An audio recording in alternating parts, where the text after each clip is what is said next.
யோ எனக்கு இப்போ என்ன ஏன் நான் பேச வந்தேங்கிறதுக்கு உசுராகவே நினைக்காம கும்பல் நீங்கள் வந்து நான் எதிர்காலத்தில் அமைச்சராக போகிறேன், முதல்வராக போகிறேன், நாட்டை பிடிக்க போகிறேன், வெங்காயத்தை பிடிக்க போகிறேன், வளர விட்டால் போச்சு.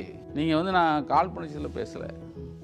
ஆனால் எதிர்காலத்தில் நாளைக்கு சொல்லுவான், என் பேரன் சொல்லுவான், பார்த்துட்டு இருக்கிறவங்க பேரன் பிள்ளைகள் சொல்லுவோம், நீங்கள் தானே இப்படி ஒரு ஆளை வளர்த்தீங்க அப்படின்னு அவன் செருப்பால் அடிப்பான்.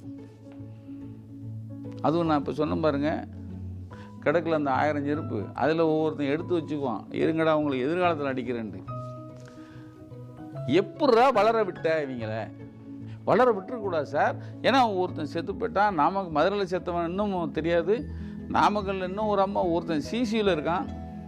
அவன் சொல்கிறான் 5 அவனை மாத்திரம் சொல்லலை, அவனுக்கு வக்காலத்து வாங்குற நாய்கள் இருக்குல்ல, அவன் பூரா சொல்கிறான் 5 மாவட்டத்தில் நடக்கல, கரூரில் மாத்திரம் நொட்டுது. செந்தில் பாலாஜி ஏடா இப்போ ஒரு தெருவில் ஒரு சாவு நடக்குன்னு வச்சு, ஒரு தெருவில் எங்கள் ஊரில் நான்லாம் கிராமத்துலேருந்து கிராமம் ஒட்டிய ஊர்களேருந்து வரோம், ஒரு சாவு நடந்தால் அந்த தெருவே உழ வைக்காது. அது தெரியுமா உனக்கு? ஹோட்டலில் வாங்கி தான் இலவு நடந்த வீட்டுக்கு கொடுத்து விடுவாங்க.